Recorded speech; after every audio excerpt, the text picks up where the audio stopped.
I guess I wanted to give a bit of an explanation while you're still getting everything set up about why I put this document together in the first place and why I think that the Kink at Pride discussion, as exhausting as it has been in years past, is actually a really important one.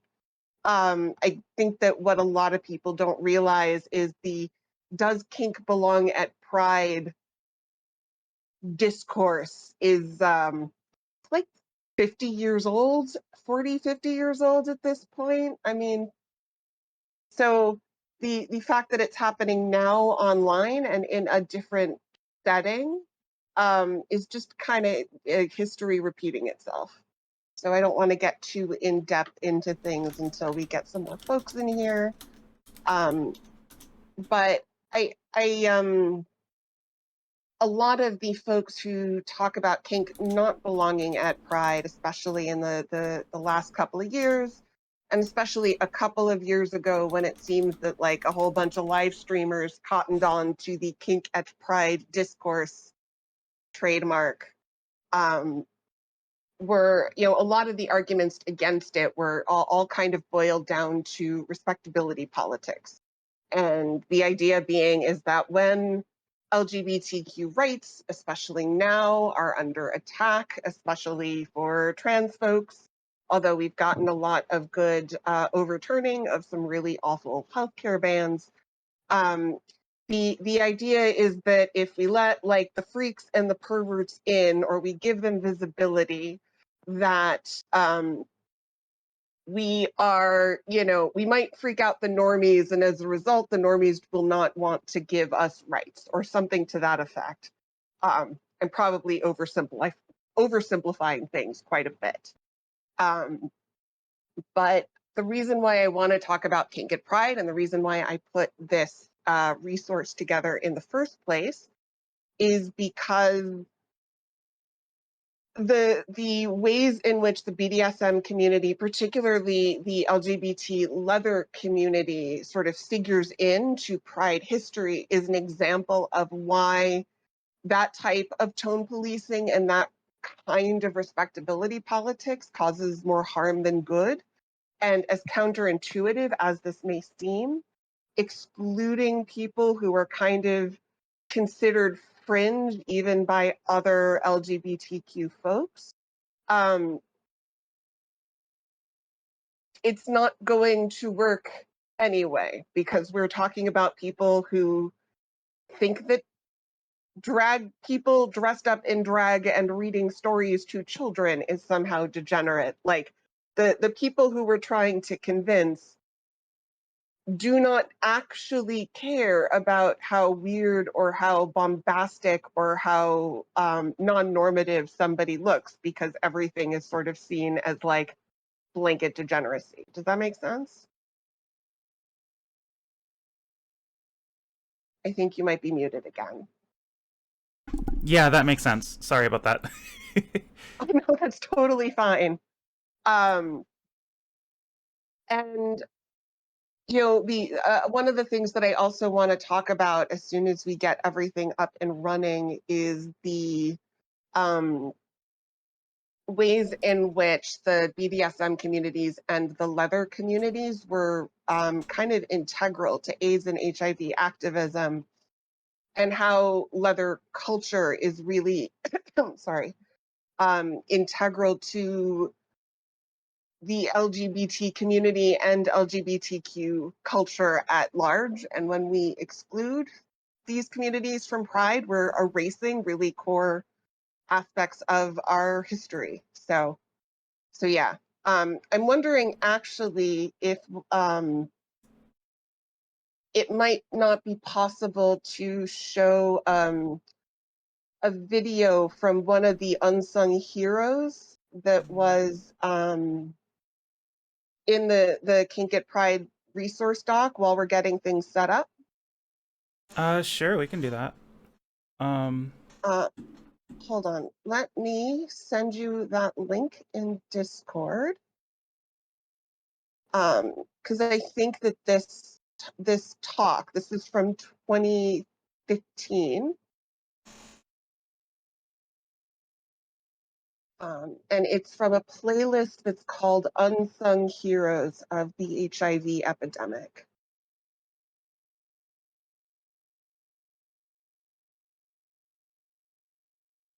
I just thought it was a really, really, really powerful interview with a queer leatherman named Graylin Thornton, who was there from the beginning. I am putting that in chat. So I think we can play that so we've got something to show. So I'm not like, you know, this will be a little easier for me once we've got like a dialogue going. So Mm-hmm. Do you just start it from the beginning?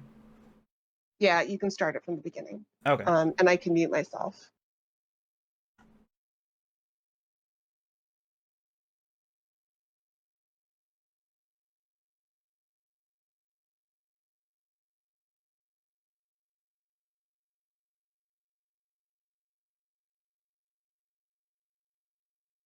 During the 80s and 90s, the leather community was quite vibrant. And I attended a lot of events, a lot of contests. I was very involved. Slowly, our friends started to get sick and pass away.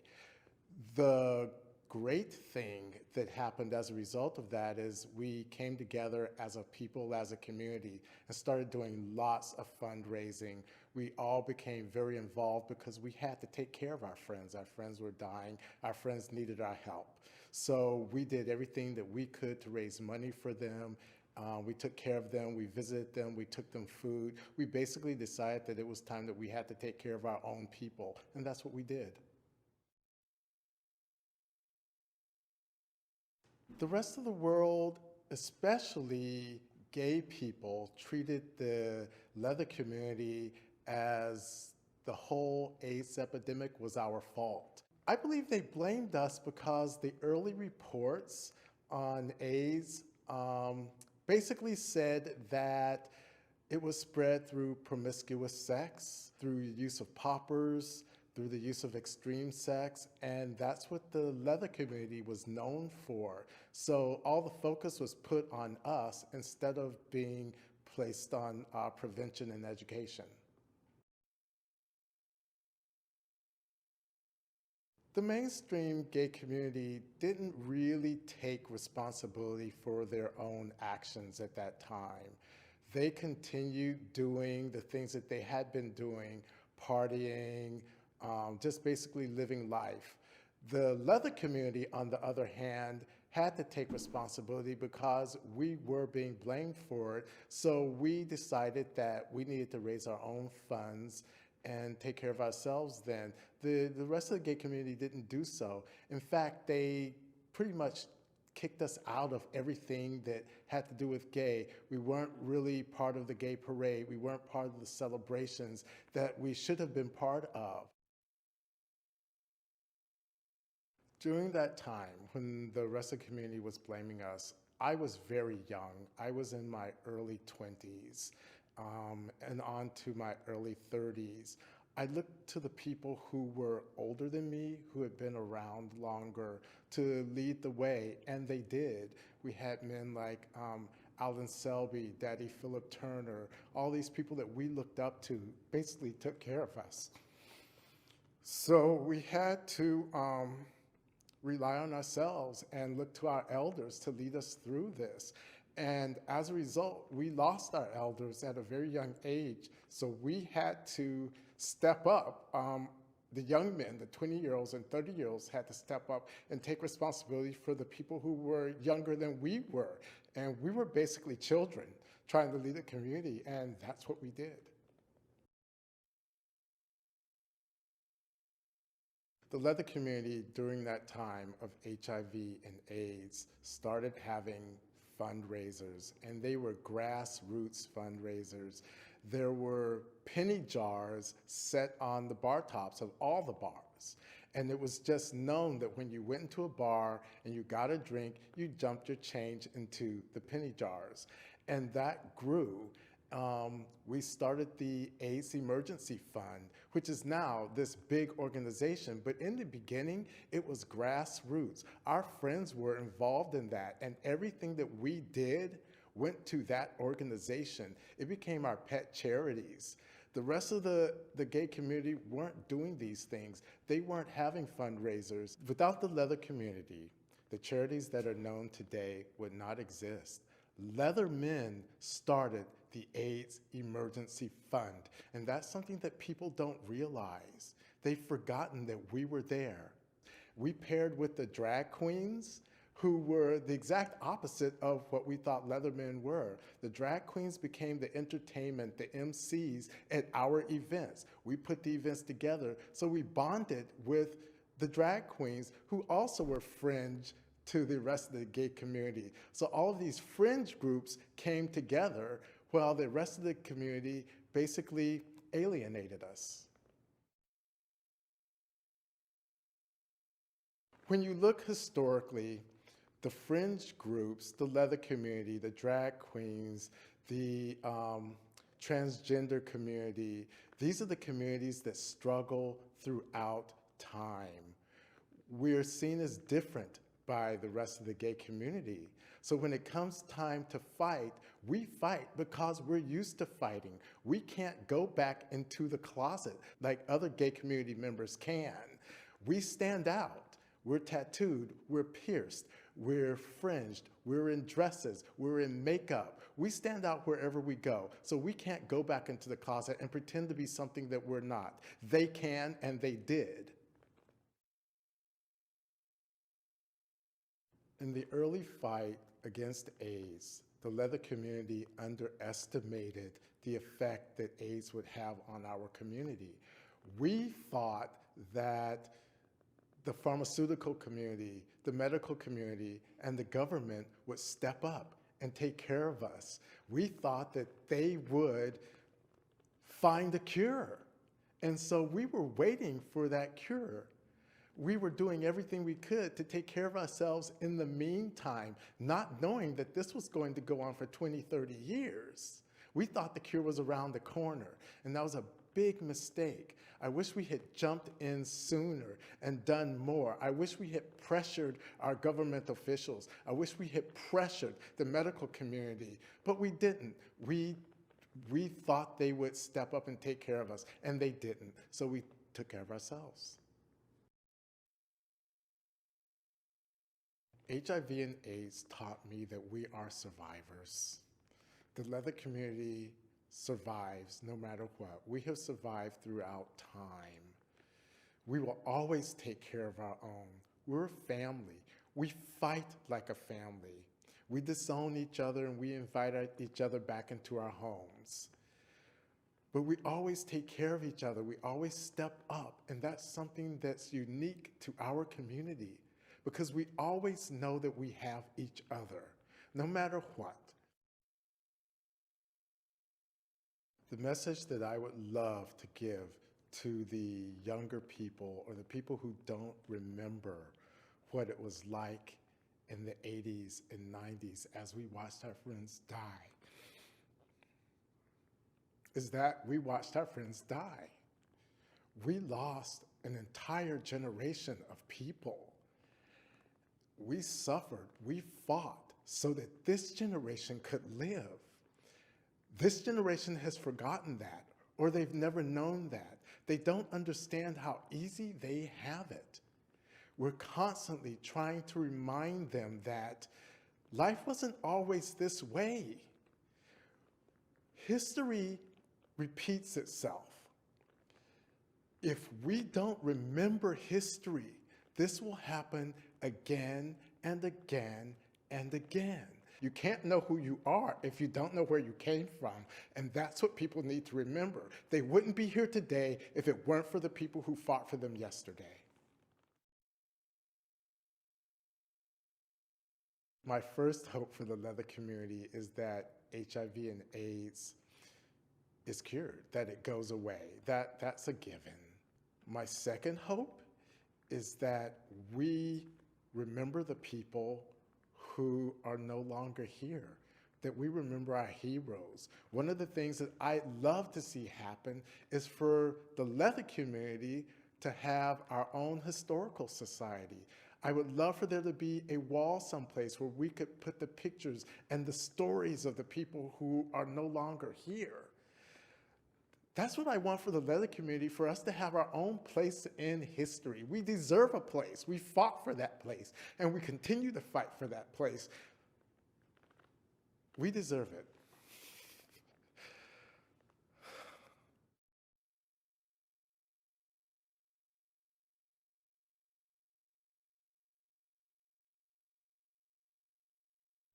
Wow.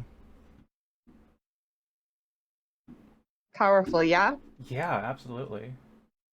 So I guess I want to know from you and from chat, although since I cannot see chat, I'm going to trust you, Star Panda, to let me know what they're saying. What came up for you when you were kind of listening to this testimonial?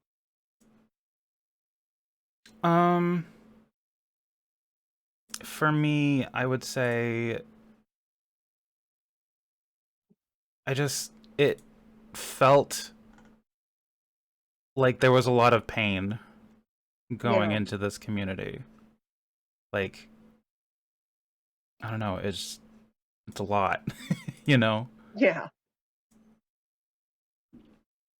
it is definitely a lot. And I think that we are kind of living in a time where the history that he was talking about really is repeating in a lot of ways. We're facing fear and pain and stigma that's not dissimilar to what queer and leather communities were facing in the 80s and 90s and during the AIDS epidemic, even though the ways in which oppression is manifesting isn't necessarily through like a queer coded sexually transmitted disease or one that was used to actively stigmatize the queer community.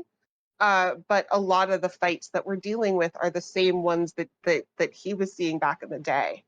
And the reason why I put the Kink at Pride information page together is because, in my opinion, the Does Kink Belong at Pride discourse, especially as it manifested in 2021 and 2022, kind of functioned as the erasure that Graylin was warning about in 2015, because that interview was done in 2015 when there was an AIDS organization that was officially recognizing the contribution of the Bay Area leather community to the fight against AIDS. So that's what that video is part of a series of leather folk who were active in in AIDS activism in the 80s and in the 90s. So in my source list for the Kink Does Not Belong at Pride, you can get a link to the entire YouTube playlist of all of those different monologues. But I think that this one was the one that really kind of hit home for me. So that's the reason why I wanted to share this particular testimonial. Yeah. Um, Yeah. so we can go through the link you gave me at first, Yeah. if you would like to do that. Absolutely. And feel free to share this in chat, and feel free to share this kind of as a resource page if you choose to put this clip on YouTube. Sure. Let me bring that Sure. up. Go for it. Let me know when you're ready. Because again, I can't see stream, so I'm Right. flying blind here. Yeah, you're good. I will put that in chat right about now.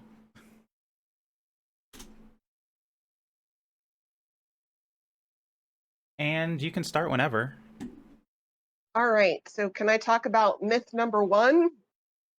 Myth number Kink and one. BDSM representation is not appropriate at pride marches.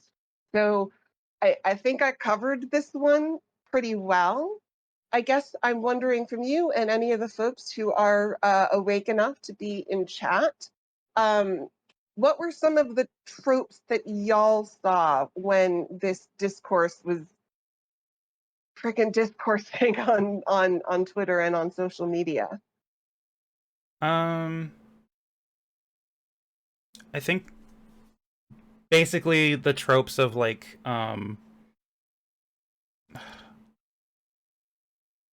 like a lot of I specifically remember that one image of the people in leather. They were saying, people online were saying that it was a pride parade, but it wasn't, as far as I could remember. And it was like a kid talking to these people in like leather gear. Go down to myth number 3, actually. And if you go down to myth number 3, we can see that picture. Oh, there it is. Yep. So yes, that, but there are a couple other things and other really, really important pieces of context that were missing from that conversation. If I remember, this was taken at a leather pride festival, not a pride festival. And this picture was spread by some 4chan ops as a way of sowing discord and stigmatizing and alienating LGBT folks from each other by kind of like, throwing this apple of discord in. And unfortunately, it was wildly successful. I remember, I think it was like Riley Grace Rochon. I haven't seen or heard from her, thankfully, in quite a while.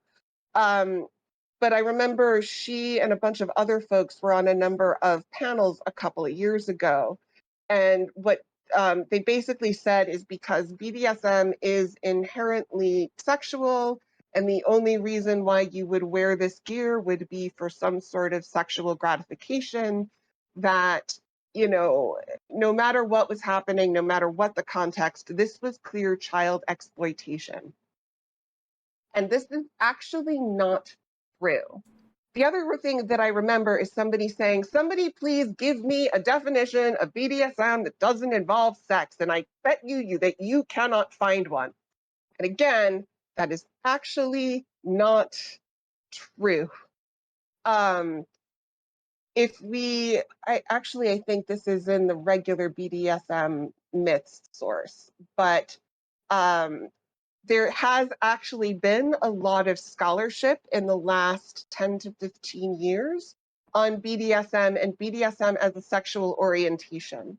And there were a number of scholars, DJ Williams, Dr. Richard Sprout, and I think Stacy Newmar, have all written papers on BDSM as what they call serious leisure. So for some people, BDSM is definitely a sexual thing, and their sexuality and their practice in kink are just completely intertwined. But that's not the same for everybody.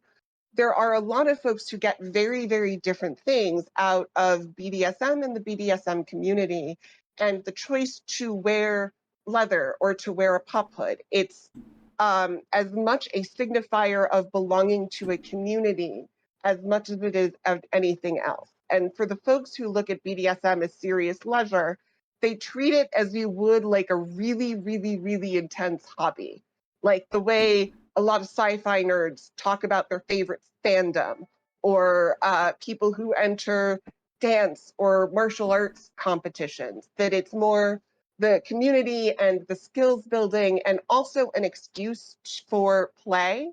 A lot of us, when we are adulting in our general adult lives, have a lot of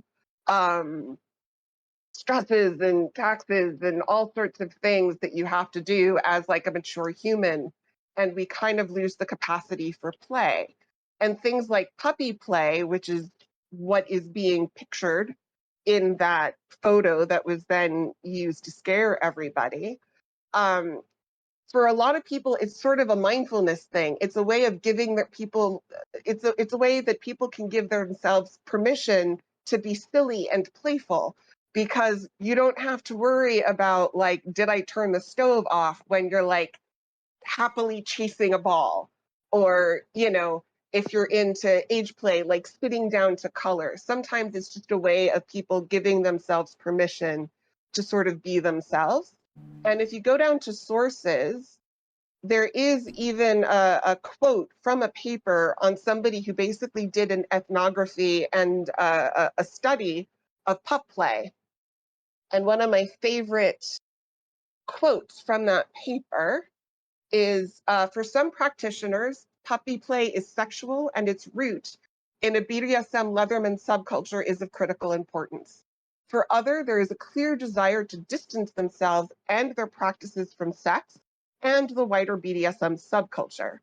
The tension between that has emerged between these two positions may not, we have argued, be reflective of the experience of the majority of the scene members for whom sex and sociality may exist comfortably side by side, albeit with sex restricted to the private sphere.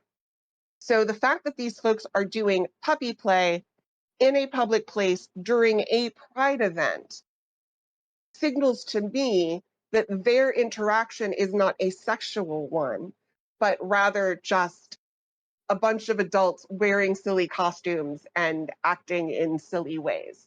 And I imagine that the kid is not thinking that this is a sex thing unless somebody is non-consensually sexualizing that child. You know what I mean? Yeah, I know absolutely what you mean. You know. Yeah, that it's a lot to think about, really. Yes. Yeah. Where were the resources that you were talking about?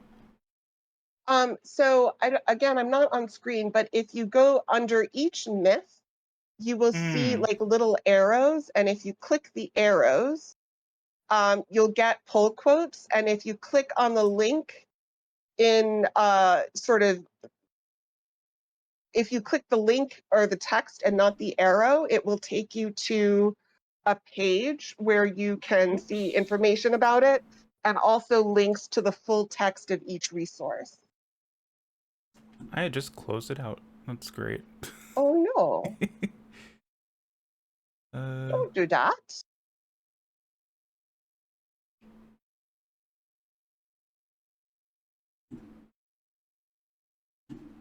Okay.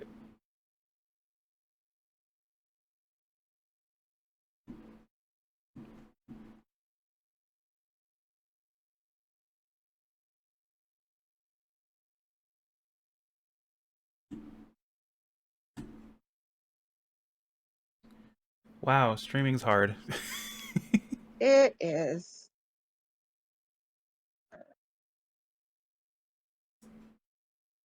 Mute.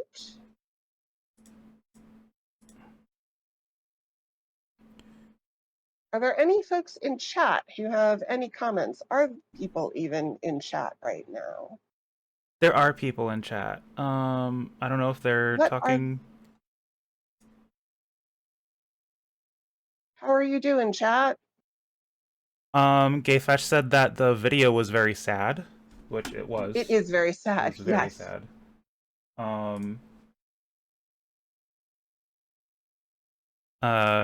Gayfesh says, I am in chat, but it's early.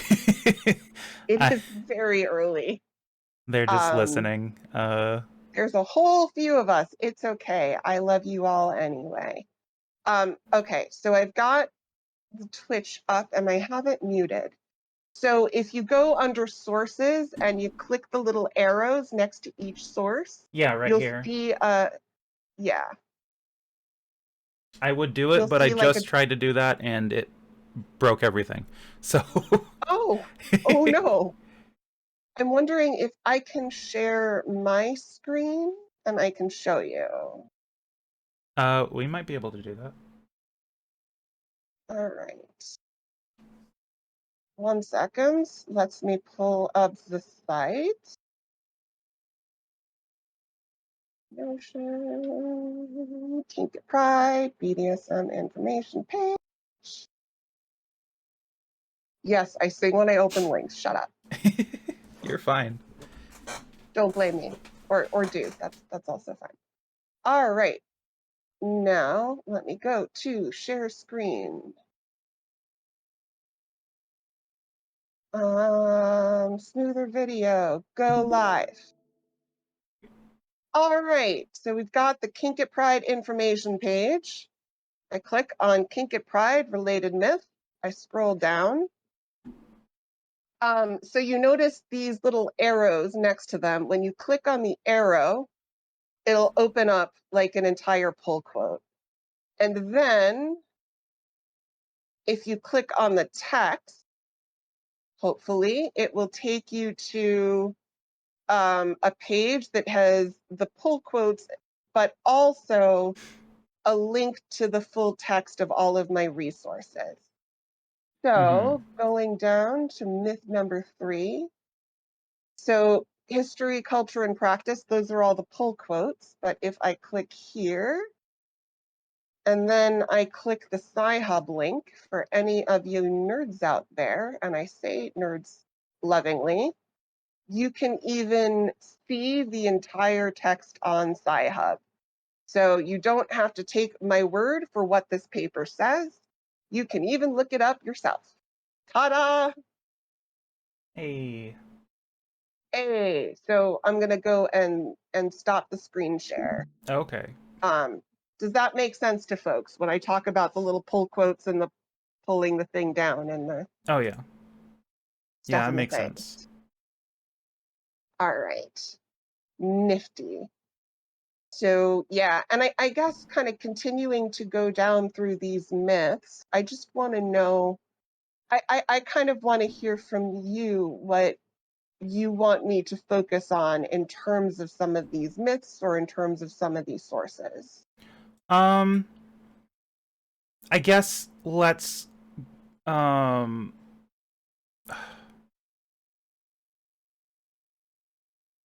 I guess for like what online was this time around last year, it doesn't seem to be as bad as it is this year. And thank the flying spaghetti monster. If it was just as bad as last year, I might want to bang my head against a door. Yeah. I But think my concern. Go Sorry. ahead. No, go ahead. I think my concern is just because it's died down doesn't mean that it should go away. My concern is that, trans rights right now are under attack and drag queens are under attack. And there is an impetus for some people to say, well, we can't focus on these weird kinky perverts over there. Go hide in the box while we sort out the drag queens and the transes. And that just doesn't work, because what you end up doing is you end up kind of cutting off really important allies and really important fighters. And we end up repeating the history of what happened in the 80s and 90s, where you had these leather communities and drag queen communities and people who were marginalized, even within marginalized communities, fighting for their lives and the lives of the community. But because they were viewed as less than or as violent, they were, people tried to erase them from the conversation. And it just never works. And when we talk about optics or we talk about tone policing, when we talk about optics cannot come at the expense of, oh, sorry, I'm getting some reverb for some reason. Okay, I'm back. We can't do so at the expense of some of our most vulnerable folks. And I know that for a lot of people, leather and BDSM is associated with these very heteronormative, with a lot of heteronormative iconography. A lot of people think kink, they think 50 Shades of Grey, they think, male dominant, female submissive, sometimes femdom. And even that iconography erases the decades and iterations of all of the queer leather culture that informs literally everything that we know and everything we now associate with BDSM.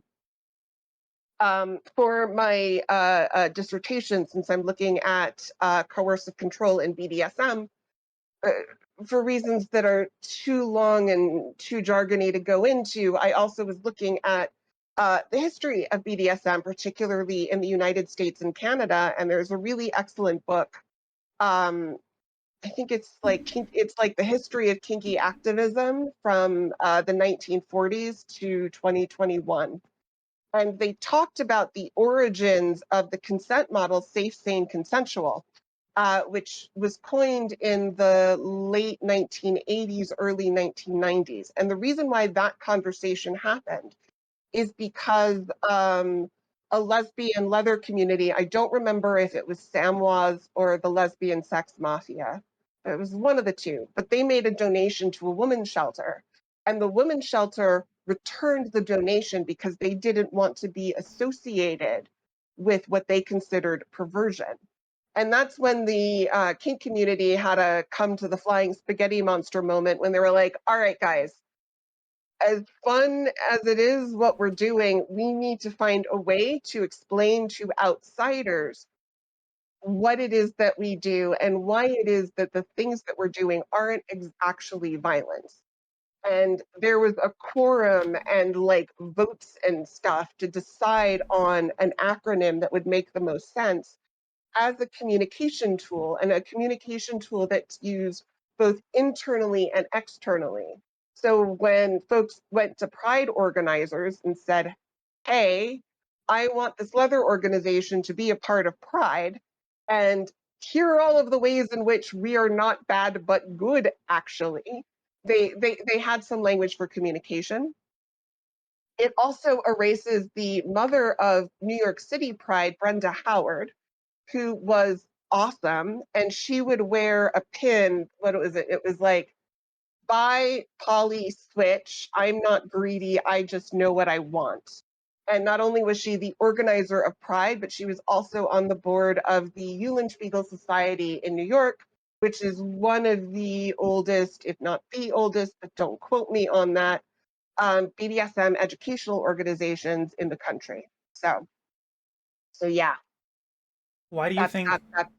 why do you think Mhm. BDSM keeps getting I guess targeted as that kind of, you know. I think there are a number of reasons. One is, again, the association with heteronormativity. But second is that respectability piece. The idea of how the hell are we going to explain to the straights why that dude is dressing up in leather and walking that guy around on a leash? Like, from a visual perspective, looks a little bit weird. And I think Pride has always sort of struck this balance as a celebration of liberation and the right to be queer and the right to be visible and the right to be weird, with we need to put on a good face in order to convince people of our own humanity. Does that make sense? Yeah, that makes sense. I also think the BDSM for a lot of people is associated with privilege, particularly cis het privilege, and especially economic privilege, because of the ways in which we see BDSM in popular culture, like Secretary, 50 Shades of Grey, just about any pop song that references leather, with the exception of maybe something that Lil Nas X wrote, kind of thing. Yeah. Um, and in order to be part of some of the leather communities and leather scenes, that shit ain't cheap. There's price of admission. Leather is expensive. And so the queer and kinky folks who don't occupy those those social locations of privilege, if all you're looking at are these public scenes, their voices get lost in the shuffle. I think that's a little bit different now when you have online BDSM communities where there aren't those barriers to entry. Um, but from a public facing perspective, I can see how, if you don't understand just how much of BDSM culture comes from queer communities, that BDSM is seen as both like deviant, but a deviant thing that the straights do, or the deviant thing that the white people do. which is not true. There are leather people of all races and communities and creeds. There's even an organization named Onyx, and ONYX, that is specifically for queer Black leathermen. Both cis and trans folks are welcome in that community. And those organizations were created because of the erasure of Black leather folk in our dialogue and in our culture. Mhm. So I hope that answers your question. Absolutely. Yeah, that did answer my question. Yeah, it seems like a really complicated past that we still haven't really gotten past, but it seems to be Yeah, getting a little bit better than it was. that Um, is the hope. Are there any folks who are awake enough in chat to ask any questions as well? yeah, if anyone has a question, that would be. I know Limonade said I couldn't wrap my hand around it until I came across the principle of SSC. Safe, sane, consensual. Right. And It that's why they had that meeting. There was yeah. literally a committee. And they said it's so simple, but so effective. Yeah, absolutely. There are other consent models. The only one that really gained much traction is one called RAC, which is risk aware consensual kink. And that one was codified, I think, in 1999. There are others like PRIC and the 4C model, which is communication, consent, care, and caution. But I haven't really seen those used much in the wild. Most of the time in leather communities, you'll hear either safe, sane, consensual or risk-aware consensual kink. But if you hear of others, let me know. But the other ones I've heard proposed, I just haven't seen gain much traction. Which is a shame. I kind of like the 4C model. It's kind of snappy. Someone wrote up a long post. All right, I'm all ears until Okay, you kick me off of stream. let's see.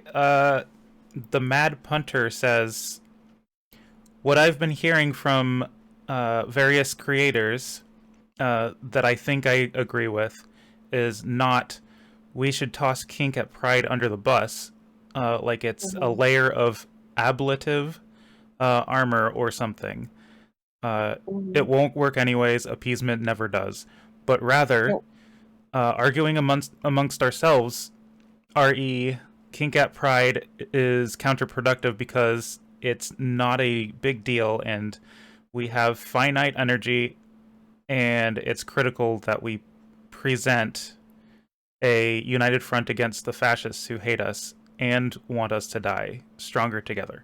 Yeah, absolutely. I strongly disagree with the creators who say that it's not that important and it doesn't matter anyway, because when they come for some of us, they come for all of us. Yeah. And also, erasing kink at Pride erases so much of the queer history and culture that Pride was founded in order to celebrate and preserve, Yeah. you know? And also, I don't know if you've noticed, but there might be a couple of trans folks who are also kinky. It's been known to happen. Just saying. Yeah. Um, and so when you have somebody who is kinky and trans, are they only allowed to present one aspect of their identity at Pride, or should we create a culture where we're allowing everybody in our community to be their authentic selves and show up as their full authentic self? And when we say that kink doesn't belong at Pride, we curtail many people's ability to do that, in my opinion. Yeah, that makes sense. Stolas Live says, so I actually did a lot of research on Stonewall as part of a stream I did. Kink has always Mhm. been at Pride, but I'm okay Yep. with having Kink Safe Pride and Kink Pride as well. Also, I think there might be a bit of a semantic issue Mm-hmm. because what do we mean by kink at Pride? There's a very big difference between Leatherman having a float and people marching behind a kink organization banner and somebody doing like a flogging scene in the middle of the street. Yeah. What I have seen, and I've even seen this at like outdoor leather events, is that you will have one area where it's, you know, child friendly in that you are not going to see folks doing kinky play in public, but they will be represented. Like, I think that it is okay if you are into pup play to like have a leash on you while you're marching down the street, because that's not really part of a theme. But most events will then block off an area, and even an outdoor area where it's 21 plus. And the 21 plus area is where you can access alcohol and you can play or do like a flogging scene, you know, in the open air that's technically public, but it's a public that has been gate kept from children. Mm-hmm. 9 times out of 10, that's how I've seen that dealt with. And even at Folsom East, which I went to more years ago at this point that I'm willing to admit, even there it was an outdoor event, but in order to get there, you had to like they had barriers where you were carded and you had to sort of show your ID.